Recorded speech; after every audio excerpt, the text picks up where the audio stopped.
کہتے ہیں ہمارے ساتھی کو ایک دفعہ بسکٹوں کا چورا نظر آ گیا, وہ نہیں بسکٹ کسی نے پنی پھینکی ہوئی تھی, کہہ رہے ہم نے وہ پنی اٹھائی اور چورے کو 2 حصوں میں ڈیوائڈ کیا, 2 بندے تھے جیل میں, بھوک سے کیا حال ہوگا, اور کہہ رہے ہماری یہ حالت تھی کہ یہ ہلا بھی نہیں جا رہا, چورے کے 2 برابر حصے کیے, ایک حصہ یوں کر کے کہتے ہیں میں نے زبان پہ رکھ کے کافی دیر تک چاٹتا رہا کہ نگلنا نہیں ہے فوراً, تاکہ تھوڑا ٹیسٹ آتا رہے. خودکشی بولو نہیں کی. تو جو نہیں کرنا ہوتا نا ایسی بھوک میں بھی نہیں کرتا, اور جو کرنے والے ہوتے ہیں اتنی بڑی بڑی توندے 1000 گز کے بنگلوں میں, اس کے بعد بھی پنکھے سے لٹکے ہوئے صبح دریافت ہوتے ہیں. تو لوگوں کو غربت مہنگائی ختم کرنے کی کوشش کرواؤ, نسل روکنا اور اس طرح کی فلمیں بنانا اور بیٹیوں کو باپ کے خلاف بدتمیز بنانا, ان چیزوں پہ لوگوں کو مت لے کر آؤ. اور آئندہ کوئی ایسا کلپ دکھائے نا کہ شوہر نے بیوی کو تھپڑ مارا, بیوی نے بھی جواب میں تھپڑ مارا, اس پہ نیگیٹو کمنٹس کیا کرو, پازیٹیو کمنٹس نہ کیا کرو. کیونکہ آج یہ ڈرامے والے یہ دکھا رہے ہیں نا کہ شوہر نے بیوی کو تھپڑ مارا, بیوی نے بھی مارا, کل پتہ ہے یہ کیا دکھائیں گے کہ باپ نے بیٹے کو تھپڑ مارا,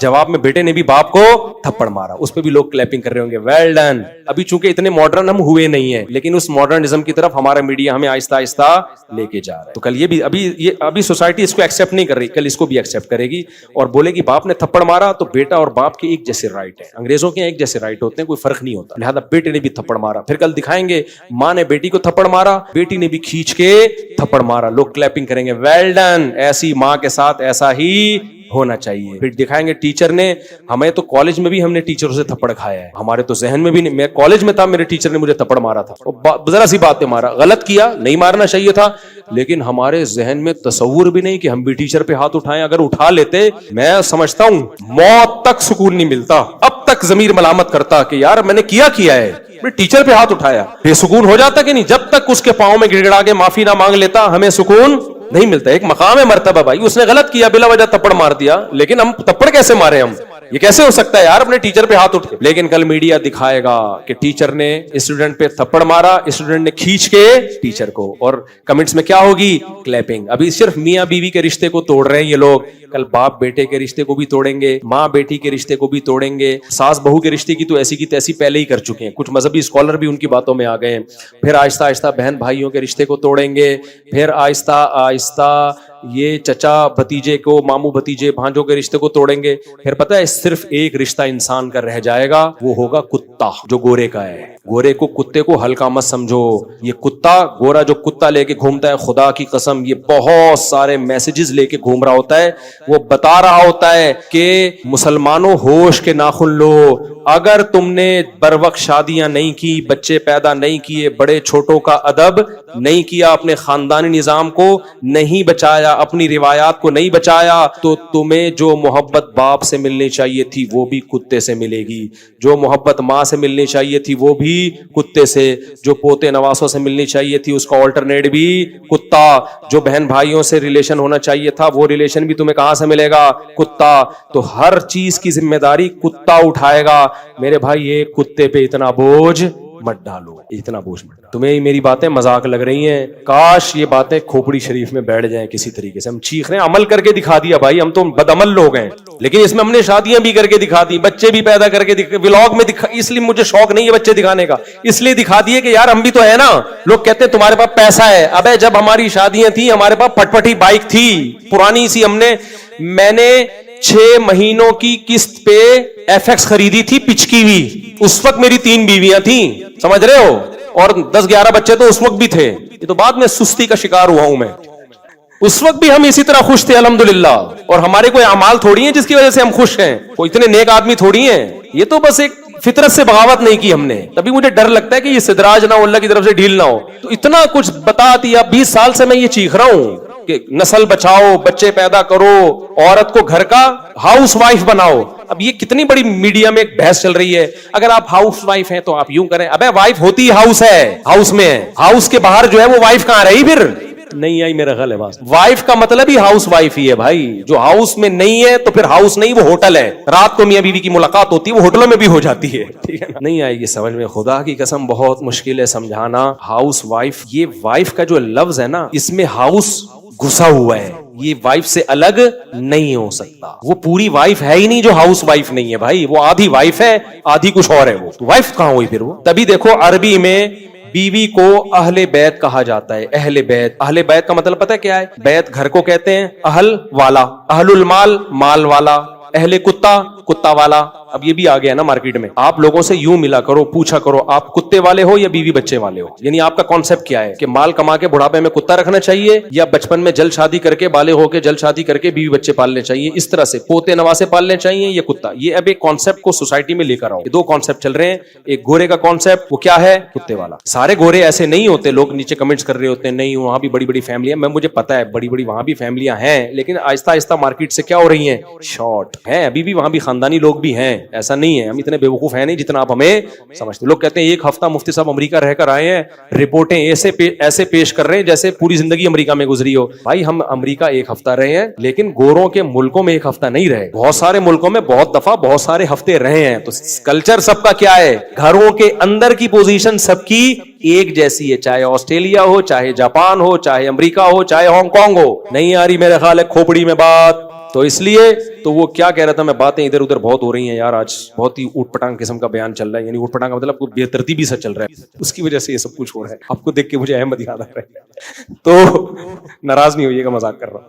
تو کیا کہہ رہا تھا میں ابھی، جو آخری بات چل رہی تھی وہ تو ہو گئے نا. کتے سے پہلے کیا بات چل رہی؟ ہاں اہل بیت کی بات کر رہا تھا نا، کہ وائف تو ہوتی ہی ہاؤس ہے بھائی. ہاؤس کا لفظ وائف کی ڈیفینیشن میں گھسا ہوا ہے. تو اب دیکھو عربی میں گھر والوں کو اہل بیت کہا جاتا ہے بیوی کو. تبھی قرآن کہتا ہے نا انما یرید اللہ لیطہرکم اہل البیت، اے اہل بیت اللہ چاہتا ہے تمہیں ہر برائی سے پاک کر دے. تو یہاں اہل بیت سے نبی کی بیویاں مراد ہیں. تو بیویوں کو اللہ نے کیا کہا؟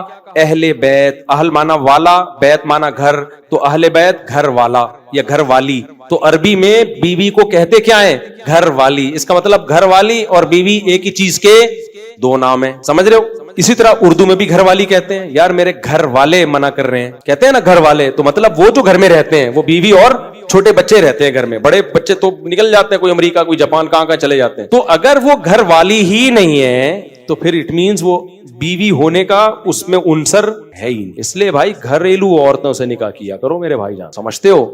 مت متاثر ہو ان لبرل اور سیکولر لوگوں کے نعروں کے. یہ بزبان حال کہہ رہے ہوتے ہیں خود تو ڈوبے ہیں صنم تم کو بھی لے ڈوبیں گے. یہ نہ عورتوں کے حقوق کے علمبردار ہیں نہ مردوں کے حقوق کے علمبردار ہیں. ان کے پاس نہ عورت کے حقوق ہیں نہ آدمیوں کے حقوق. یہ سب کے حقوقوں کی ایسی کی تیسی کر دی. میرا نام عامر اعجاز ہے، میں آپ کا بہت بڑا فین ہوں. کورنگی کراسنگ میں رہائش پذیر ہوں. اسٹیل دودھ والی، اچھا یہ تو وہی دودھ والی بکریاں. آپ سے ہم خریدیں گے دودھ والی بکریاں، فری میں نہیں لیں گے انشاءاللہ. دودھ والی بکریاں، دودھ والی بکری کا بزنس بہت ٹائٹ ہے. میرا خود ارادہ ہو رہا ہے میں اس کو بزنس کروں یار دودھ والی بکریوں. اصلی شہد کی پہچان یہ ہے کہ چھتے سے توڑ کے آپ خود لے کر آئے ہو. کسی لیب میں نہیں پتا چلتا، یہ ذہن میں رکھنا. نہ اصلی شہد کا ذائقہ بعد دفعہ خراب ہوتا ہے. یعنی خراب سے مراد نقلی نہیں. اصلی شہد کی علامت ہے جمے گا. جو جم نہیں رہا اس کا مطلب گڑبڑ ہے، کیمیکل ڈالے ہوئے ہیں. کوئی بھی لیکوڈ چیز ہوگی وہ ٹھنڈ میں جمے گی. البتہ جو بیر کا شہد ہے وہ ذرا مشکل سے جمتا ہے، وہ جلدی نہیں جمتا. اور پلوسا درخت کا شہد ہے KPK میں، وہ گرمیوں میں بھی جم جاتا ہے. لوگ کہتے ہیں نقلی ہے، تو لہذا اس کو نہ جمانے کے لیے اس میں چیزیں ڈالی جاتی ہیں، پھر نہیں جمتا. لوگ کہتے ہیں اصلی ہے. تو ہم لوگ بہت بیوقوف لوگ ہیں ان کو. تبھی تو میرا شہد کا بزنس کا بیڑا غرق ہو گیا. میں اصلی شہد بیچتا تھا، چلا ہی نہیں. ایکسپورٹ کرنے لگا تھا میں.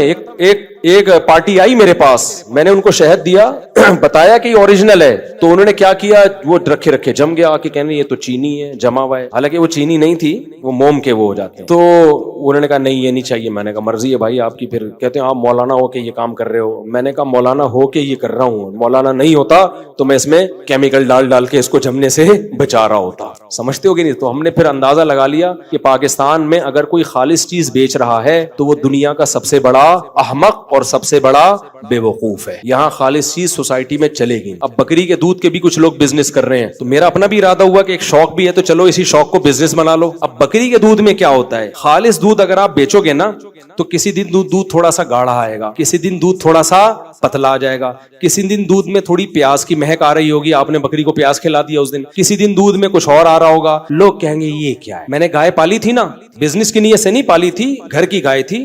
لیکن گھر میں اتنا دودھ تو میں استعمال نہیں کر سکتا تھا، 4-5 کلو گھر میں چلا جاتا. باقی ہم نے کہا چلو محلے والوں کو بیچ دو. بغیر پروفٹ کے بیچ رہا تھا میں، کوئی پروفٹ نہیں رکھے. اس میں شکایتیں آ رہی ہیں، حضرت آج کا دودھ تو بالکل سفید تھا، حضرت آج کا دودھ میں تو پیلا پن بہت آ رہا ہے، حضرت اس دن ہم نے دودھ کو بوائل کیا تو اتنی موٹی ملائی تھی، آج دودھ کو بوائل کیا تو ملائی ہے نہیں. بیٹھ کے وضاحتیں ہی دیتے رہو. بھائی گائے اپنی مرضی سے دودھ دیتی ہے، کمپنی کی مرضی سے دودھ